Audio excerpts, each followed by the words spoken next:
It is Monday. I think almost the last Monday in October. This year is flying by. I'm Eric Knowles, president of the Miami-Dade Chamber of Commerce, and this is our member connection. And before we get started, a word from one of our members, our sponsors. See you when you come back. Hi, I'm Matthew Pinzer, the Chief Marketing Officer at Jackson Health System. We're proud to be partnering with the Miami-Dade Chamber of Commerce to bring you this video series. We hope that it helps you to find new business opportunities across our community, and we look forward to working with you as we move into a new year.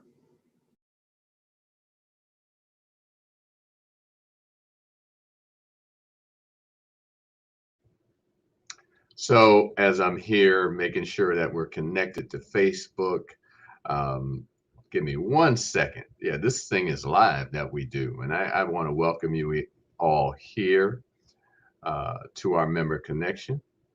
This is, as I said, the Miami-Dade Chamber of Commerce. And I'm just excited about having you here.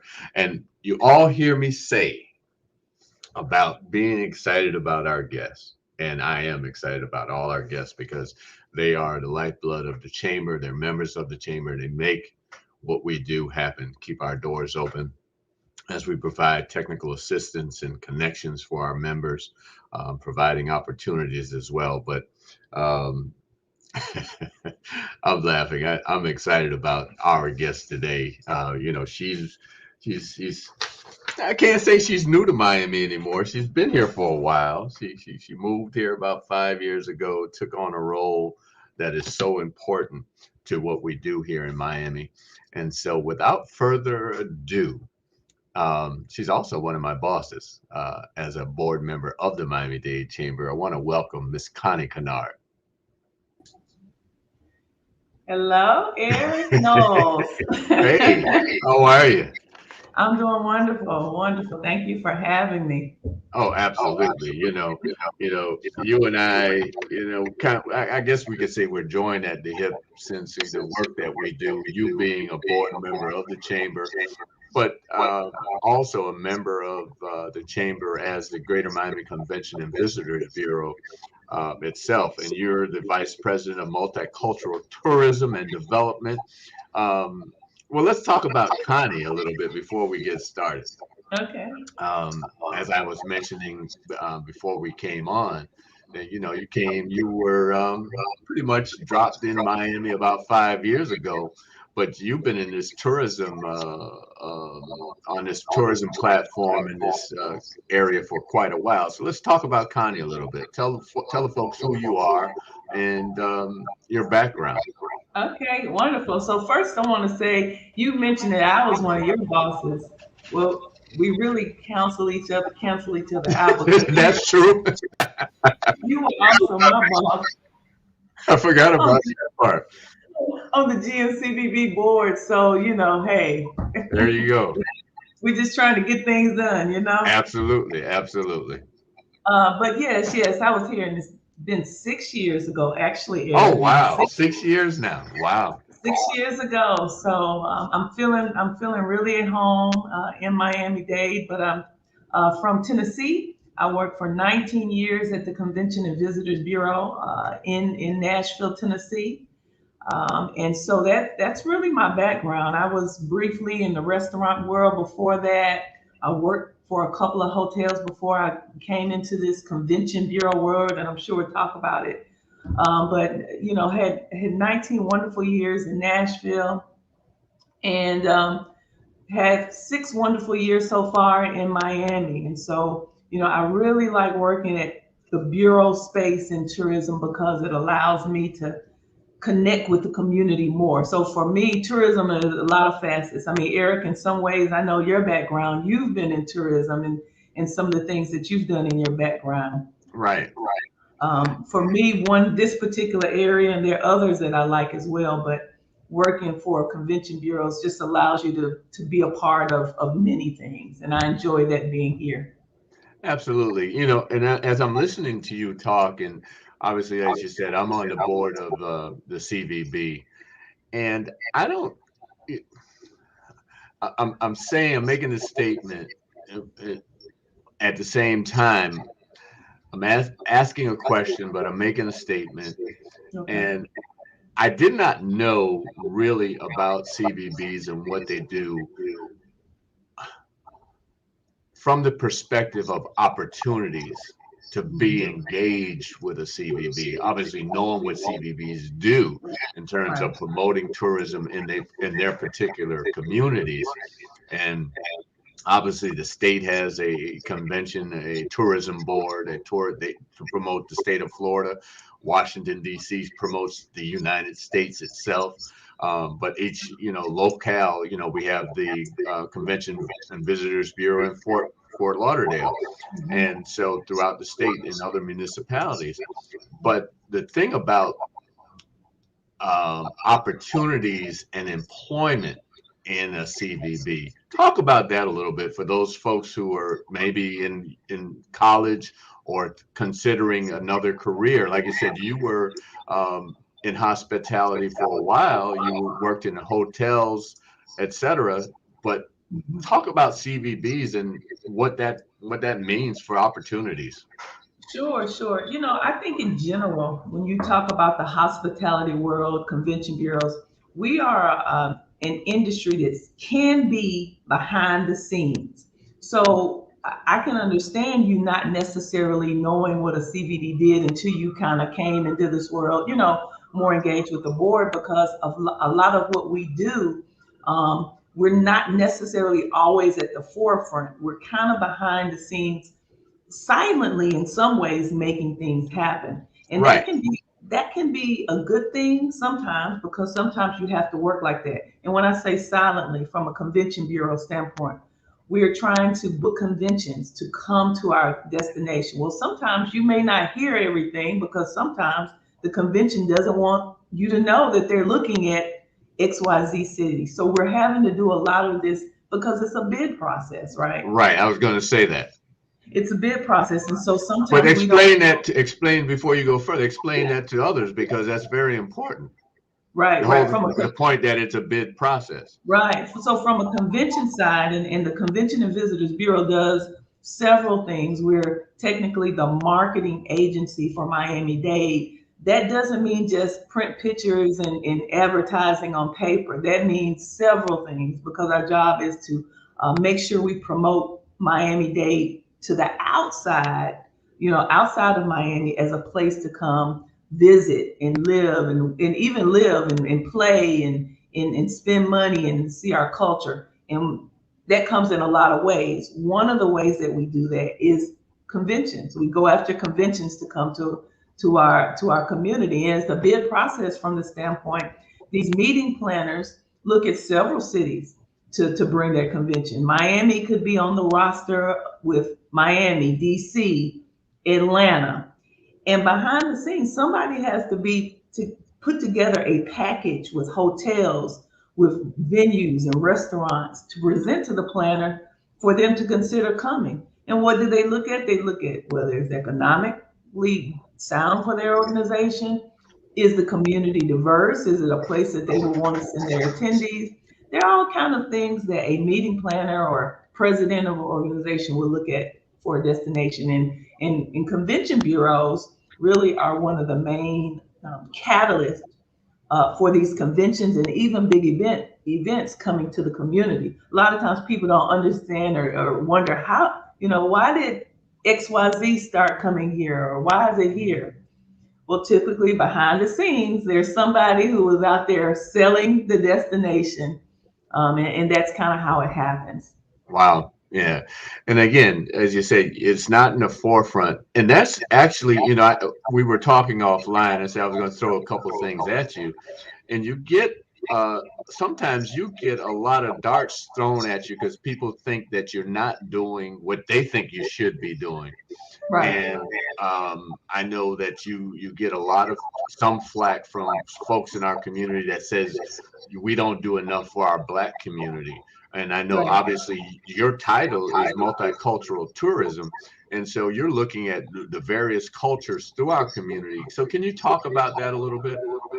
Absolutely. So, we all know the uniqueness of Miami and the layers of culture and just that we have here. We also know that Miami traditionally, and this is not just the case in Miami, but all over our Black community, sometimes there's a gap, there's a disparity, maybe in connections or being at the table, if you will, for, in our case, tourism and opportunities, whether that's a business connect, whether that is making sure my restaurant is on a list of for visitors to come to. They're all various connections.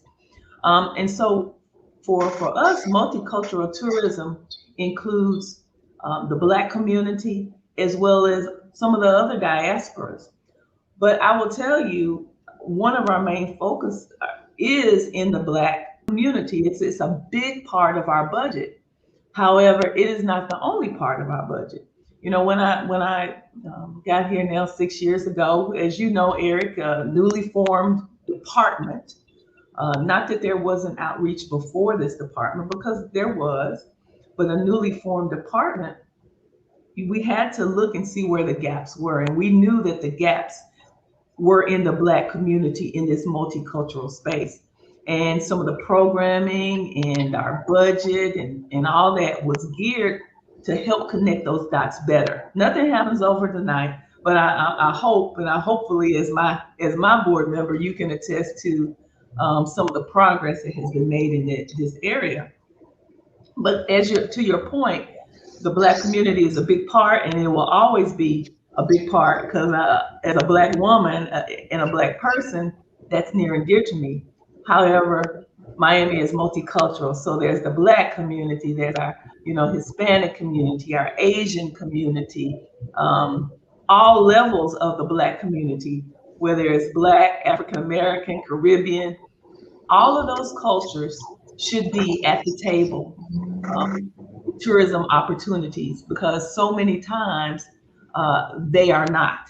And so my job, our job as a department, and our job really as a bureau, is to make sure that we're making these opportunities available, or at least making people aware of the things that they can do to connect to this industry. There's a lot of money in this industry. Absolutely. And you brought up a good point that I was going to address. And we talk about the Black community, or we talk about our community in general. Obviously we are a majority minority community, Hispanic or Latinx, as they say. And even in that, when you talk about multicultural, our community isn't just Cuban, it's Venezuelan, it's Nicaraguan, it's the list goes on, Puerto Rican, Dominican. So you have to even weave through that as well. As well as you said, the Black community, the Caribbean community. You could be Jamaican, Bahamian, Haitian. You could be Black, Dominican, Puerto Rican. Yeah. So even within that whole multicultural, there are other nuances that you have to address. That's right. That's right. And making sure that we promote this destination, and we can't promote a destination like ours without trying our best to pull out all of the areas and pieces that make it diverse. And when I say that, how can those points of interest, those attractions, those small businesses, those restaurants that people from the outside can experience, how can we tie those to tourism so that these communities and cultures can thrive also?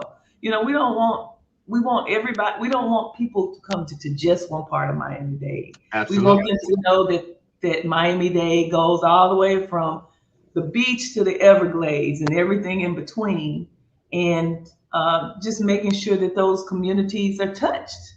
Exactly. I say from Miami Gardens to Florida City. Absolutely. Yeah. Absolutely. Yeah. And you just had a major event when we speak about the Caribbean. We just had the carnival here, and I know Convention Center played a role in that. Can you talk about that a little bit? Absolutely. So events like the Miami Carnival that takes place every year, Columbus Day weekend, there was the Orange Blossom Classic. There's the Cayocho Festival that typically is in March in Little Havana. Oh, I can go on and on with the festivals and events, and they are a big part of our promotion of the destination. They are things that can be what we call destination drivers, and people will actually come to Miami-Dade for that event. And then as a convention bureau, our job is to market our destination so that people will come early and stay late, as we say.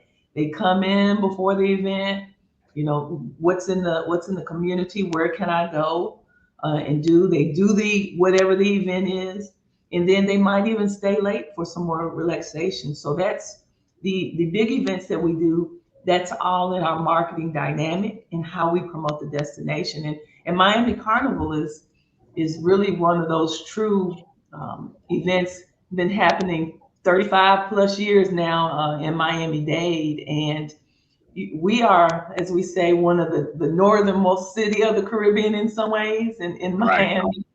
And since I've been here and doing a little research, I mean, whether it's from New York, Atlanta, we get a lot of markets that come in during that time frame for the carnival. And so it continues to be a destination driver. And our goal is to make all of our events like that. So that's the reason we support, because it helps to bring people in from out of town, which is our main goal. But while they do that, they can get out and about in the community also and patronize our businesses. Yeah, and I mean, you mentioned New York, Atlanta, but people come from Canada, they come from London, they come from all over, because that whole carnival is basically a what do they call it?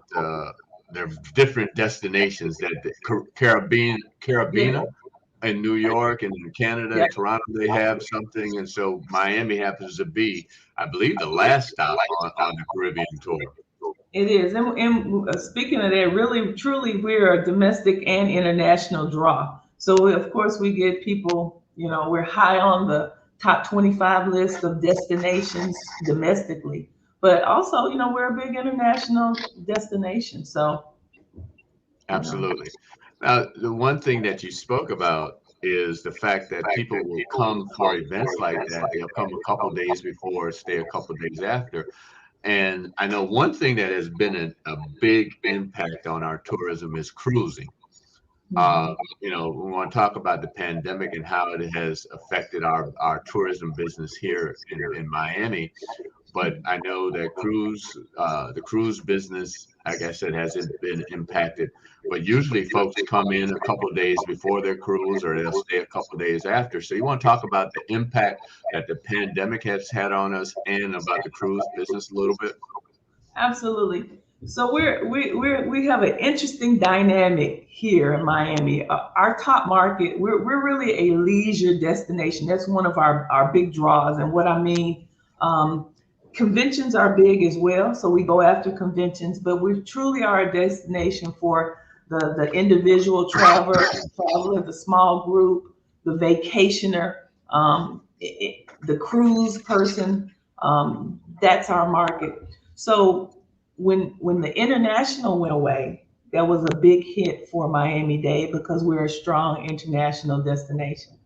When the cruise lines, stopped, and they're trickling back now, a big hit for us because so many people, like you just said, Eric, they come in. We're the cruise capital of the world, so people typically have to cruise out of Miami for the majority of their trips, but they come in early and stay late, which accounts for a lot of our visibility. On the flip side, we're one of the markets where when people said that they wanted to start traveling again, we were at the top of the list.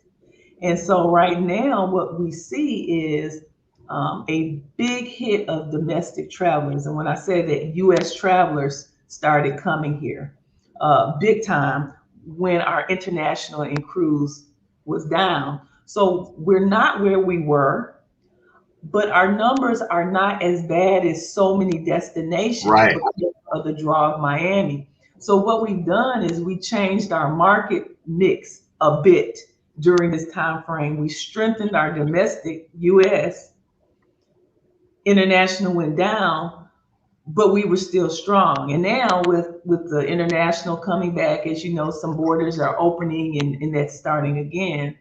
We really feel that the end of this year and the first part of 2022, will be strong. Now, will it be quite like it was pre-pandemic?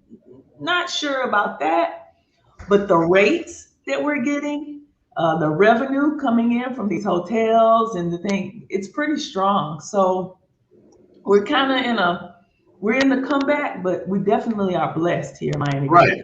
Miami-Dade. And I know that, to your point, as you say, we probably lead the U.S. in recovery.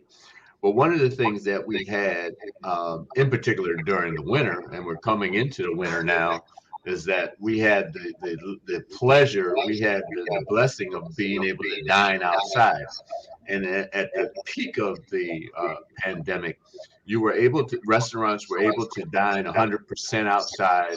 It was 50% inside. So Mhm. having that ability, and we even saw, and even on South Beach, we saw that they shut down Ocean Drive, and as far as traffic, car traffic, and the restaurants were able to push their seating outside even more. So that was a big plus for us.